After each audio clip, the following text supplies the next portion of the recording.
I think a good example of an ego that's lost control is Tyler Durden, the Brad Pitt character in Fight Club.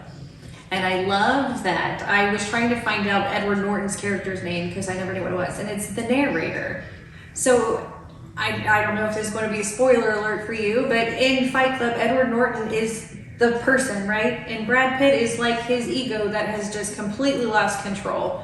I think that is a good visual for people because Brad Pitt was crazy, but he was cool and he was exciting and he was like, he didn't care about anything. There was something so raw and like you were drawn to it, but it was destructive. It was so destructive. But again, it was a choice. And at the end, Edward Norton chose not that. So please remember that. It is all interpreted. The second part, God is in the first part and the second part is the same God. Right. It was just misinterpreted by people from the first part. They were angry because they were not listening. The second part, they're listening. But I would like to actually use ego with the Bible. Yeah. Because people practice okay, I read the Bible. I read the Bible front to back. I'm perfect. I'm going to go to heaven. No. You got to actually do what's in the Right. Bible. Did it make you a better person? Are you preaching love? Are you spreading good news? Are you telling people they're sinners and they're going to hell? Exactly. So know that you just because you've read the Bible, now teach it. Do the principles inside the Bible.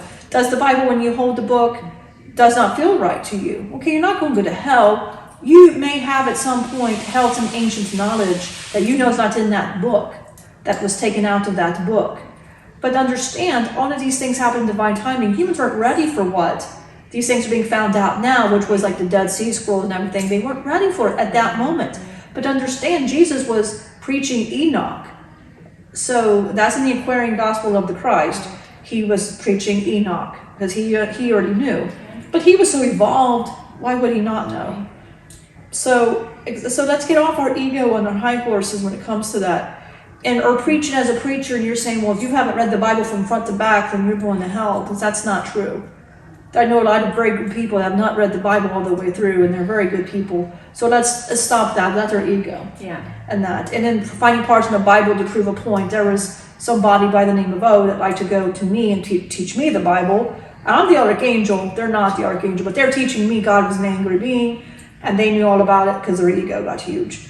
So people, but that's right. One of an example of very many that I come across teaching me. In 2 Timothy 1:7, it said, "The Spirit God gave us does not make us timid, but gives us power and self-discipline." Right. So with this power and self-discipline, we can now wrangle in our unruly egos. We can teach them how to live alongside with our spiritual self. Right. If you read the Bible, finding balance. It's like, what did Loki just say? He said finding balance. Right. And if you read the Bible and you use, remember Jesus used parables for his stories, what would be not surprising he'd be using it throughout the Bible. Right. Remember, God, Jesus, and the Holy Spirit created, so of course you're going to get parables throughout, but it's going to give you examples how to take care of that ego. Right.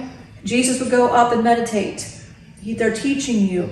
These different examples are not just stories. If they don't feel like they sound right, read into it, go and meditate, because it's probably something to do with your ego and how to work on that. Trying to show you the best men had some of the worst egos, but it in the end worked for them. They had to learn some harsh lessons, but it's to teach you that they went through it. Look at King David, look at Moses, look at Jacob, look at all of them. Look at all these great, beautiful examples in the Bible. Some that they're not being talked about, but they all had, it was all a lesson. Yeah. Their ego taught them a lesson. And the biggest thing is your ego is here to help you. It can also hurt you, but that's your choice. Yes. Your ego is going to go exactly where your mind goes. That's basically it. It goes exactly. But also think too, your ego kind of alerts you on your mind. It alerts you on your emotions. Right. It does serve a purpose. It will protect you. Right. You know, so it has protected my father for so many, eons and eons. Time does not, but yes, exactly. But if you read the Bible, it will tell you. It's like the best rule book on your ego. Yeah, absolutely. Yes. So I think that sums it up pretty good. That sums it up absolutely beautifully. Yeah, I love this. It flowed great. I'm very pleased with it. I'm very pleased with the way this went. I love this. As always, it came to right with the lesson we were trying to go to help everybody. So we hope that this resonated with you, no matter where you are. If you have an ego, if you're like, or if you're like in divine love and you hug trees and stuff, no matter where you are, you're seen, you're loved, and you have the ability to change that if you don't want to be there. You have the ability, and that's a beautiful thing. And God will give you the tools to get out of any situation you're in. And I would, in this total chaos, and as we're ending this, I want everybody to think of yourself as a tree of knowledge. And every apple is your lessons, every single apple. You always come to choice on what apple you pull. But that serpent always stands around, and not a literal snake. It's not that the serpent's representation of food, people, your pride, money, all of these things. That's what that represents. The tree is to keep you rooted. And always know you have choices on that apple. Always know that. But there's always going to be a temptation there. So I would like to end that. Right, your ego can help, or it's in that. So, but always listen. Sometimes your ego can mess with you. Right, the ego could give power to that temptation. Exactly.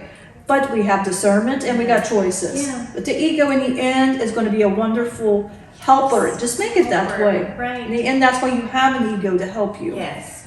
It's wonderful. So know that you are unconditionally loved by the Creator of the universe. And this is Marcus, and absolutely, you are so, everything is beautiful. It is the knowledge is beautiful, the wisdom is beautiful. Yes. Be that for somebody. Yes. Be that for somebody else today. Absolutely. Bless them with your presence, but be love. Yes. Give that love, and just be that cup that just spreads that love to everybody else. Overflow with goodness and kindness, and see how good you feel at the end of the day. I totally agree with that. Whatever you can do.